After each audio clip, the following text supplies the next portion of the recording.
Everyone, this is Aishwarya and welcome to beauty with coach. तो guys, एक बात मुझे बताओ, क्या तुम वो हो जिसके पास एक ऑफर कॉग्निजेंट से और दूसरा किसी भी कंपनी से है। अब तुम कंफ्यूज हो रहे हो कि पता नहीं मेरे को कॉग्निजेंट ज्वाइन करना भी चाहिए या नहीं, या फिर तुम ये हो जिसके पास एक ही ऑफर है कॉग्निजेंट का, बट फिर भी वो सोच रहा है कि मैं ज्वाइन करूं या कुछ और ऑप्शन देखूं, या फिर तुम्हें बस ऐसे ही जानना है कि क्या क्या चीजें है कॉग्निजेंट के बारे में, कौन कौन सी क्राइटेरिया पे हम ये सब चीजें जो है वो डिसाइड कर पाते हैं। तो तुम बहुत सही जगह आए हो, सब कुछ एकदम अच्छे से डिटेल में डिस्कस करेंगे। वीडियो थोड़ी सी लंबी हो सकती है एंड आई थिंक हो जाएगी, पर ठीक है, कोई बात नहीं। तुम टिल द एंड देखना, सारे के सारे डाउट्स जो है वो क्लियर हो जाएंगे, सारे डाउट्स। एंड अगर तुम्हारे डाउट्स क्लियर हो जाए तो तुम्हें क्या करना है, वीडियो को शेयर करना है, क्योंकि ये सब चीजें जो मैं डिस्कस करने जा रही हूँ ये बहुत सारे लोगों को जानने की जरूरत है। मुझे लग रहा था मेरे टाइम में कि मुझे जानना है, तो आई थिंक अब शायद तुम्हें जानना होगा। तो मेरे 1.5 ईयर के एक्सपीरियंस के मतलब बेसिस पे या के बेसिस पे मैं जितना कुछ बोल पा रही हूँ मैं यहाँ पे अभी तुम्हारे साथ शेयर करती हूँ। ओके, तो द फर्स्ट थिंग इज कि कंपनी का साइज, मतलब कैसी कंपनी है, बड़ी कंपनी है, छोटी कंपनी है, क्या है, नहीं है। तो देखो, अभी अगर देखा जाए तो 2020 में मतलब कितने एम्प्लॉइज थे, मोर देन 3 lakhs। तो यहाँ से तुम्हें पता चल रहा है कि मैन पावर जिसको हम बोलते हैं वो बहुत ज्यादा है, राइट। उसके बाद अगर देखा जाए तो 16.92 अराउंड 17 बिलियन यूएस डॉलर की कंपनी है। तो कह सकते हो हर तरीके से बड़ी कंपनी है। अब तुम बोलोगे कि ये क्वेश्चन में मतलब ये वाला पॉइंट हमने लाया ही क्यों, बड़ी कंपनी छोटी कंपनी क्या फर्क पड़ता है। एक छोटा सा फर्क है जो पड़ जाता है, और ये छोटा फर्क छोटा नहीं है, बहुत बड़ा है। बोलोगे क्या, तो देखो जैसे अभी अभी कोरोना और भी इस तरह की चीजें हो सकती है ना, पैंडेमिक वगैरह जो है, या बहुत सारे सिचुएशंस, जरूरी नहीं है कि नेचुरल चीजें ही हो, नेचुरल डिजास्टर्स जिसको बोलते हैं, या पैंडेमिक जो भी चीज यही हो, कोई जरूरी नहीं है, बहुत सारे तरह की चीजें हो सकती हैं, राइट। तो यहाँ पे क्या होता है, अभी रिसेंट एग्जाम्पल मैं कोरोना का लेके तुम्हारे सामने डिस्कस करने की कोशिश करती हूँ। तो देखो क्या होता है, जैसे अभी कोरोना आया, तुम्हें पता होगा कि बहुत सारे जो स्टार्टअप्स थे वो बंद हो गए हैं, बहुत सारे स्टार्टअप्स बंद हो गए, बहुतों का बहुत गंदा वाला लॉस हुआ है।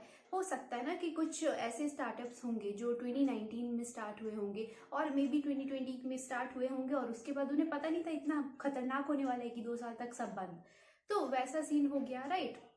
आगे क्या होगा नहीं जानते, अभी तक के लिए तो 2 साल के लिए सब इस तरह से बंद हो गया।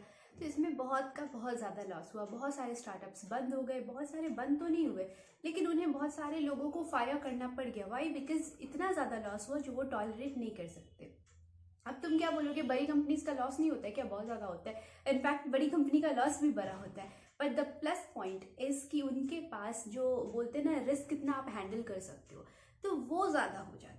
अब बोलोगे कैसे, तो देखो क्या है ना कि बड़ी कंपनीज के पास फिर भी मतलब बहुत पहले से वो लोग इस्टेब्लिश्ड है, राइट। उनके पास एक्सपीरियंस है, उनके पास पैसे ज्यादा है, सब कुछ ज्यादा है। तो इवन इफ उनका लॉस होता है फिर भी उनके पास बैकअप ऐसा होता है कि वो थोड़ा संभाल सकते हैं। तो इसीलिए जो भी बड़ी कंपनी है, फिर चाहे कॉग्निजेंट हो, टीसीएस हो, आईबीएम हो, या कोई भी कंपनी जो तुम्हारे मन में आ रहा है, किसी इन कंपनीज में अगर तुम देखे होगे तो फायरिंग रेट कम हुआ है as compared to startups, right. क्योंकि स्टार्टअप्स के पास उतना कैपिटल नहीं है, बहुत सारे प्रॉब्लम्स हैं उनके पास, राइट। वो एक्सपीरियंस्ड उतने नहीं है, सब बहुत सारी दिक्कतें हो जाती है। तो ये वाले क्राइटेरिया पे अगर देखा जाए तो Cognizant will be very good choice. Okay, तो ये एक चीज मैं बोल दे रही हूँ, क्योंकि समझ गए छोटी कंपनीज में ये सारे प्रॉब्लम्स होते रहते हैं। तो जॉब सिक्योरिटी जो है वो एक बड़ा फैक्टर हो जाता है। अब आ जा रहे हैं हमारे सेकंड पॉइंट पे। तो सेकंड पॉइंट आ जाता है कि डोमेन कैसे डिसाइड होता है। तो मैंने पहले ही बताया है कि डोमेन डिसाइड होता है आपके एसिमिलेशन टेस्ट के बेसिस पे। अब एसिमिलेशन टेस्ट क्या है वो तो मैंने एक ऑलरेडी वीडियो बनाया हुआ, उसमें जाके देख लो, मैं कुछ नहीं बोलने वाली हूँ यहाँ पे, एक ही चीज बोलूंगी, वीडियो और लंबी हो जाएगी। खैर, आगे थर्ड पॉइंट पे बढ़ते हैं। उससे पहले अगर 2022 में तुमने गेट एग्जाम दिया है तो तुम्हें अपने रैंक जानने के लिए बहुत ज्यादा क्यूरियोसिटी हो रही है, तो कोई बात नहीं, तुम आराम से जा सकते हो अनअकैडमी पे और वहां जाके अपना रैंक जो है वो प्रेडिक्ट कर सकते हो। अब तो ऑफिशियल आंसर की भी आ गया है, तो मोर और लेस तुम्हें सही सही समझ में आ जाएगा, ठीक है। First thing. सेकेंड थिंग अगर बोला जाए क्या, तो वो ये है कि अगर तुम 2023 या 2024 वगैरह में अगर तुम लेने में इंटरेस्टेड हो तो तुम सब्सक्रिप्शन ले सकते हो, और मेरा कोड अगर यूज करोगे BWC10 तो तुम्हें 30% ऑफ मिलेगा। 30%। अभी तक मैं 10 या 20% पे अटकी हुई थी, लेकिन अभी मैं बोल रही हूँ 30% ऑफ तुम्हें आराम से मिल सकता है। और ये ऑफर जो है ये वैलिड है टिल 28 फरवरी, मतलब इसी महीने। तो जल्दी जल्दी कर लो, कुछ ज्यादा सोचना नहीं है, ठीक है, आराम से कर लेना। तो ये हो गई रैंक प्रेडिक्शन और तुम्हारे इस चीज की बात, राइट। अब देखो 2023 वाले बैचेस जो है वो अब स्टार्ट हो रहे होंगे, जो अगर तुम्हें 2023 या 2024 में देना है तो it's best time to start, right. अभी से अगर तुम स्टार्ट कर लेते हो प्रिपरेशन तो तुम्हारे पास पूरा का पूरा 1 साल होगा, जो बहुत अच्छा है। तो अभी जो टाइम है ये प्लानिंग वगैरह का टाइम है ना, स्ट्रेटेजीज देखना, इंपॉर्टेंट टॉपिक्स कौन कौन से हैं, ये सब चीज़ें समझने का है। तो अगर ये समझना है तो मैं स्क्रीन पे लगा दे रही हूँ, तुम आराम से देख लो तुम्हारे जो भी तुम्हारा स्ट्रीम है उसके बेसिस पे कि कौन से टीचर, कौन से एडुकेटर, कौन से डेट पे क्या डिस्कस कर रहे हैं, तुम वो कर सकते हो आराम से। तो वो देख लेना, बहुत फायदा होगा। And last but not the least, तुमने रैंक प्रेडिक्ट किया, तुमने अपना स्कोर देखा, तुम्हें लगा कि ओके ओके है, ठीक है, इतना भी अच्छा नहीं है, इतना भी बुरा नहीं है, या फिर बहुत अच्छा है, जो भी तुम्हारा रैंक हो। अब तुम्हें ये जानना होता है ना कि अब मेरे को इसके आगे क्या करना चाहिए, राइट। अब मेरे को काउंसलिंग के लिए तैयारी करना चाहिए, लाइक कॉलेजेस वगैरह के लिए, या मेरे को पीएसयू के लिए तैयारी करना चाहिए, क्या करना चाहिए। तो प्रॉपर गाइडेंस भी तुम्हें ये एडुकेटर देंगे, कौन देंगे, तुम स्क्रीन पे देख रहे होगे। तो ये तुम्हें सबका सब बता दे रहे होंगे, तो इसलिए फ़ायदा उठाओ, मज़े करो। सब सारे के सारे लिंक्स जो हैं वो तुम्हें मिल जाएंगे डिस्क्रिप्शन में, तो आराम से उसका फ़ायदा उठा सकते हो, तो उठा लो, कोई प्रॉब्लम नहीं है। नेक्स्ट आगे बढ़ते हैं, तो वो है ट्रेनिंग। यस, आगे बढ़ते विद कॉग्निजेंट वाली चीज़ भूल जाते हो तुम लोग। तो yes, third thing is training. अब ट्रेनिंग कैसे मिलता है, डोमेन का ट्रेनिंग कैसे मिलता है, तो आप एसिमिलेशन टेस्ट दिए, उसके बेसिस पे आपको मिल गया डोमेन। जो भी तुम्हारा डोमेन होगा आपको वो चीज़ सिखाया जाएगा, ठीक है। आपको उस चीज़ के बेसिस पे आपको ट्रेन किया जाएगा, फ्रॉम वेरी बेसिक लेवल आपको ट्रेन किया जाएगा। अभी तुम्हारे बहुत सारे सीनियर्स में भी या दोस्त होंगे, वो तुम्हें बता रहे होंगे कि बहुत अच्छे से ट्रेन नहीं किया जाता है, बहुत अच्छे से पढ़ाया नहीं जाता है। बहुत सारे बोल रहे होंगे कि बहुत अच्छे से कराया जाता है, तो तुम कंफ्यूज हो रहे होगे कि ऐसा क्या है। तो देखो भाई, सिंपल सी बात है, तुम स्कूल में जाओ, कॉलेज में जाओ, कंपनी में जाओ, कहीं भी जाओ, जो भी तुम्हें पढ़ा रहे होते हैं they are also human. School में बहुत सारे टीचर्स तुम्हें ऐसे मिले होंगे जो तुम्हें लगता है गॉड लेवल, बहुत सारे टीचर्स ऐसे मिले होंगे जो तुम्हें लग रहा होगा ये पढ़ा क्यों रहा है, इससे अच्छा तो मैं खुद पढ़ लूँ, है ना। ऐसा लगता है, सेम चीज़ है। वहाँ भी कुछ ट्रेनर्स बहुत तगड़े हैं, बहुत अच्छे हैं, जो तुम्हें बहुत सही से पढ़ाएंगे, बहुत सही लगेंगे। बहुत सारे जो क्या पढ़ाते हैं वो खुद ही समझते, तो इस चीज़ का कुछ नहीं हो सकता, ये तुम्हारे लक पे डिपेंड कर जाता है, कह सकते हैं, इसमें कुछ तुम नहीं कर सकते हो।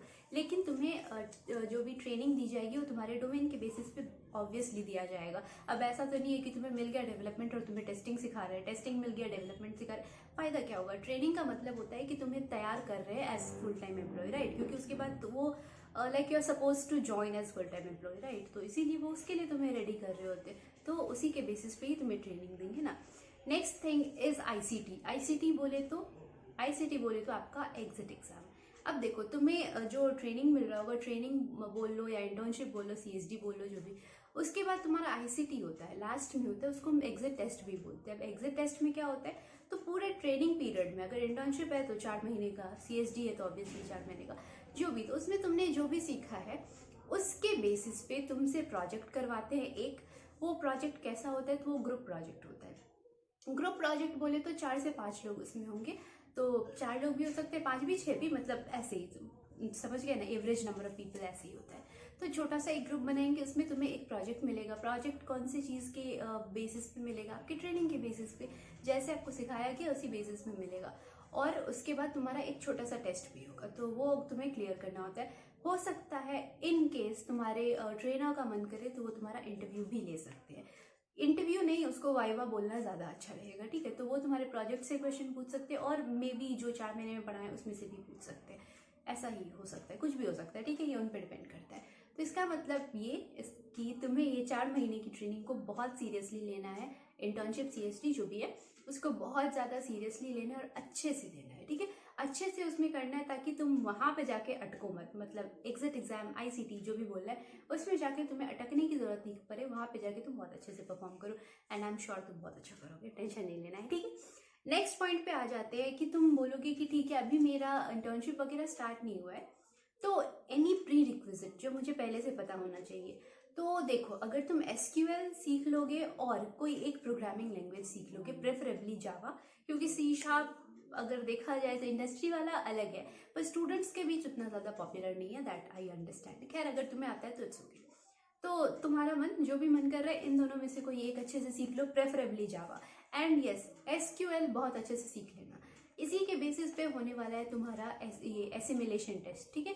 तो इसी के बेसिस पे तुम्हारा एसिमिलेशन टेस्ट होगा, तो इसीलिए ये पहले से तुम्हें आना चाहिए। वाई? बिकॉज वहाँ पे अच्छा परफॉर्म करोगे तो तुम्हें अच्छा डोमेन मिलेगा, जितना अच्छा परफॉर्म करोगे उतना अच्छा डोमेन मिलेगा। तो मेन थिंग तो यही हो जाता है, यहीं पे तुम्हारा एक बोल सकते हो काइंड ऑफ करियर डिसाइड हो जाएगा, है ना, कि तुम कौन से फील्ड में जा रहे हो। तो इसीलिए जो प्री रिक्विजिट बोलो या जो भी बोलो, वो मैं बोलूँगी कि आराम से इतना सीख जाओ। एसक्यूएल के लिए हमारे पास best playlist I can say now, इतने सारे पॉजिटिव रिव्यूज़ के बाद तो मैं ये बोल ही सकती हूँ। तो तुम वो आराम से देख सकते हो। उसके बाद तुम्हें जो भी अगर मन करे, जावा भी हमारे पास है, पाइथन है, और भी अगर तुम्हें कहीं से देखने का मन करता है तो तुम आराम से देख लेना, ठीक है।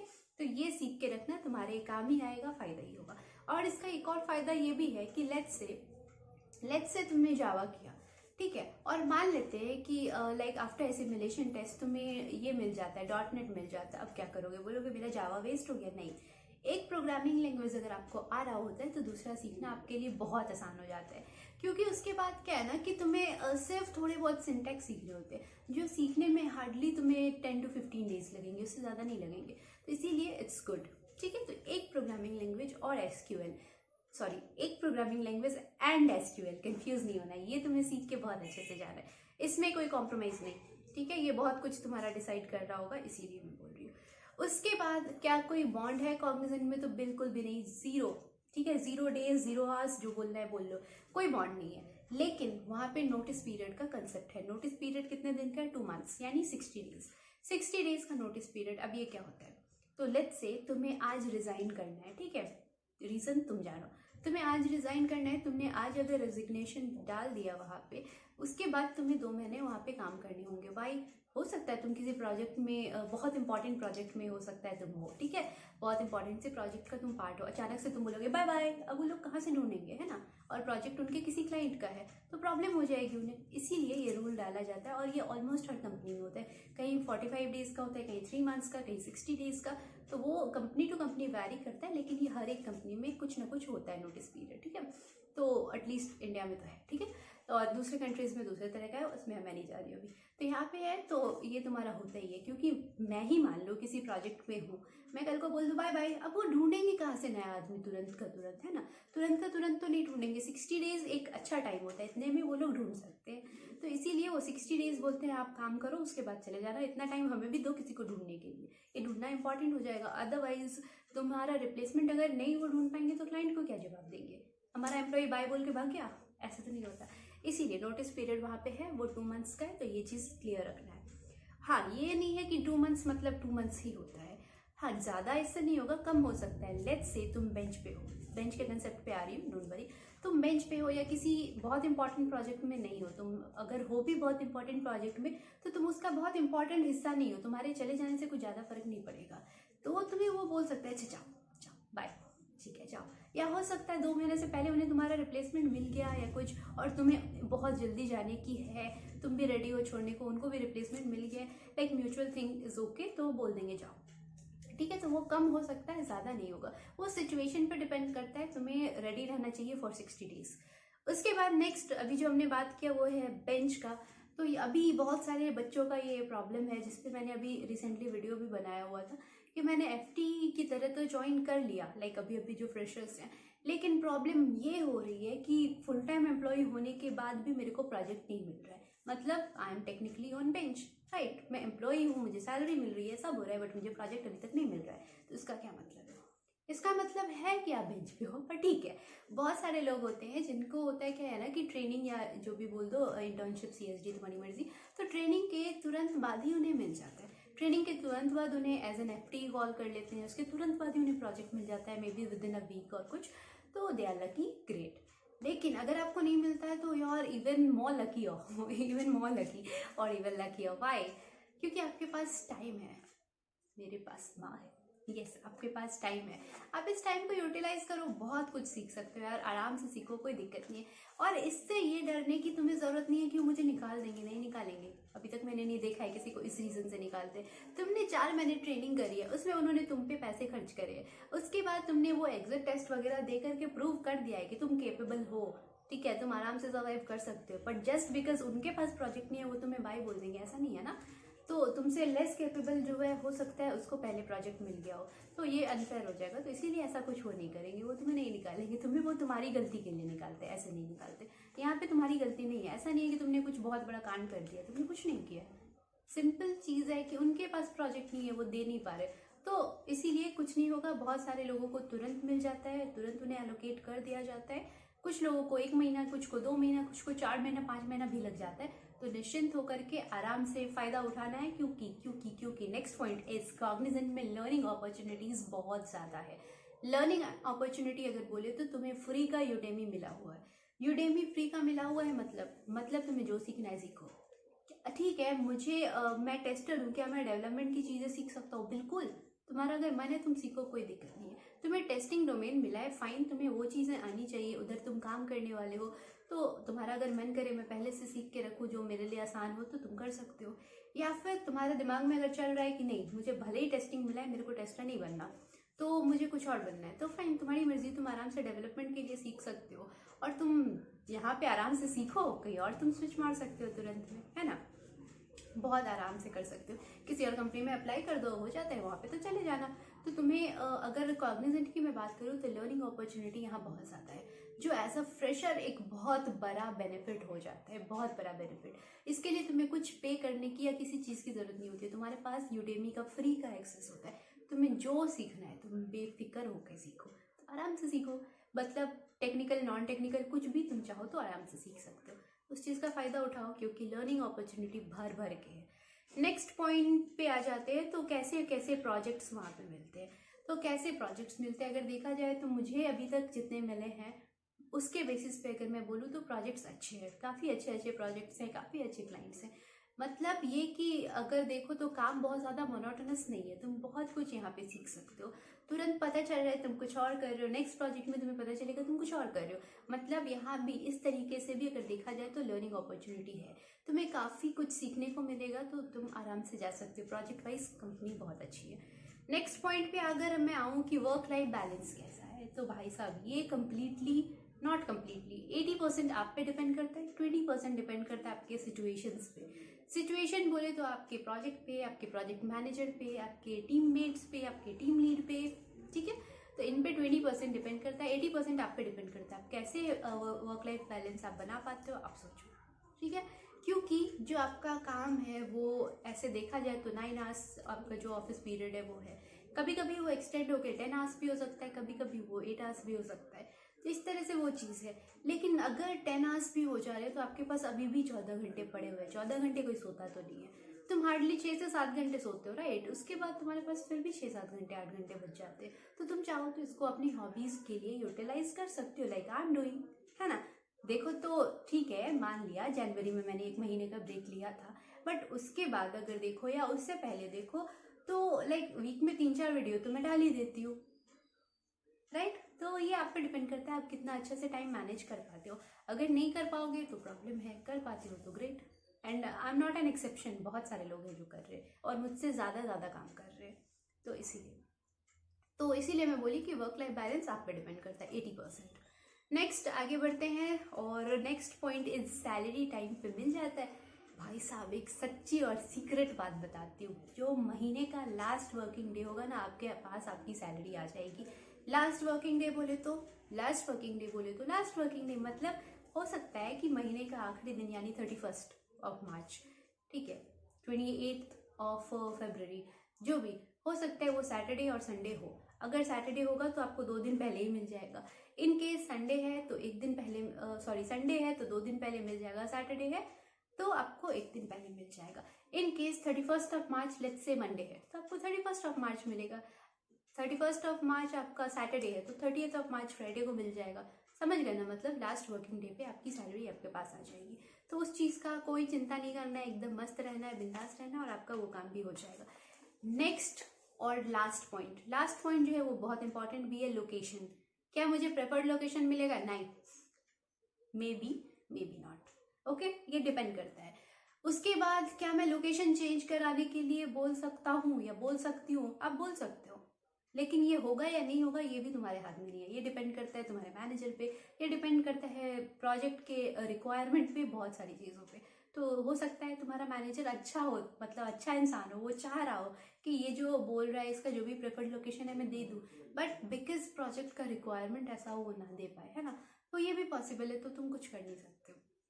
तुम ज़्यादा से ज़्यादा बोल सकते हो कि मेरे को एक्स की जगह वाई प्लेस पे भेज दो, मुझे काम है, मेरे लिए ये इंपॉर्टेंट है। ऑब्वियसली वो तुमसे पूछेंगे कि क्यों भाई, क्यों जाना है। ये नॉर्मल है, जब भी तुम किसी कंपनी में आते हो तो तुम्हें रीलोकेट वगैरह करने के लिए हमेशा रेडी होना होता है। तुम्हें ये पता होना चाहिए कि तुम्हें वो कहीं भी भेज सकते हैं ना, मतलब इंडिया में कहीं भी जहाँ भी उनका लोकेशन है, जहाँ भी उनके ऑफिसेज हैं, वो आपको डाल सकते हैं। आप इसके लिए मेंटली प्रिपेयर्ड रहो। लेकिन ठीक है, मान ले रहे हैं मुझे सिटी ए में डाला है, मेरे को सिटी बी में जाना है, तो मैं अपने मैनेजर को बोल सकती हूँ। अब वो मुझसे पूछेगा कि आपको सिटी ए में क्या ऐसी प्रॉब्लम है और सिटी बी में आपको ऐसा क्या मिल रहा है, क्यों जाना है। तो अगर मैं रीज़न देती हूँ, रीज़न अगर मेरा वैलिड है, उसे लग रहा है कि ठीक है ये कंसिडरेबल रीज़न है, तो वो उस बारे में सोचेगा। इफ़ पॉसिबल वो मेरे को रिलोकेट कर सकता है, अगर पॉसिबल नहीं है तो कुछ नहीं हो सकता, है ना। तो इसीलिए लोकेशन आपको कैसा मिलेगा ये डिपेंड नहीं करता किसी और चीज़ पे। लास्ट एक और क्वेश्चन इसी से जुड़ा हुआ वो जोड़ दे रही हूँ, वो ये है कि क्या मेरा जो इंटर्नशिप लोकेशन है वही मेरा फाइनल लोकेशन है, तो नहीं। ठीक है, हो भी सकता है, नहीं भी हो सकता है, कुछ वैसा नहीं है कि मतलब होगा ही नहीं ही होगा, वैसा कुछ नहीं है।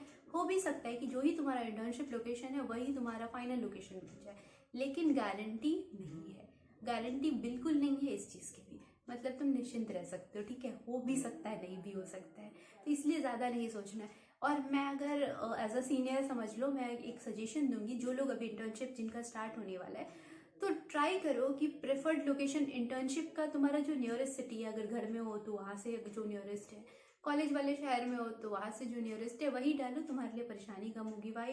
बिकॉज 3-4 महीने बाद तुम्हें अपना फाइनल एग्जाम, जो फाइनल सेमेस्टर है, वो भी देना होगा।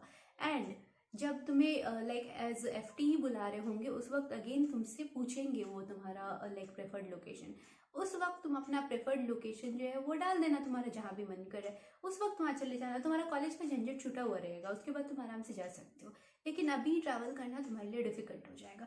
हो सकता है ऐसा कि तुम जो 4 महीने मैंने बोले ना, 4 महीने का ट्रेनिंग है, तो हो सकता है तुम्हारी ट्रेनिंग जो है वो मार्च में स्टार्ट हो और मई में तुम्हारा सेमेस्टर एग्जाम हो, जो मोस्टली होता ही है। मई में तुम्हारा सेमेस्टर एग्जाम हो, तो तुम देखो तुम्हारा सेमेस्टर एग्जाम जो है वो ट्रेनिंग के एकदम बीच में आ रहा है ना, तुम्हारे इंटर्नशिप के एकदम बीच में आ रहा है, और पता चला तुम्हारा कॉलेज जो है वो पुणे में है और अभी तुम बैठे हुए हो चेन्नई में, तो वापस से तुम्हें आना पड़ेगा। तुम्हें अपने एग्जाम्स कंप्लीट करने हैं, लाइक 1 वीक में, 2 वीक में, जो भी होगा, एंड उसके बाद फिर से जाना होगा वहाँ पे, क्योंकि तुम्हें टाइम उतना ही मिलेगा जितना दिन तुम्हारा एग्जाम चलेगा, उतना ही 1-2 दिन आगे पीछे तुम्हें टाइम मिलेगा, उससे ज़्यादा टाइम नहीं मिलेगा, तो तुम्हें भागने दौड़ने में बहुत परेशानी हो जाएगी।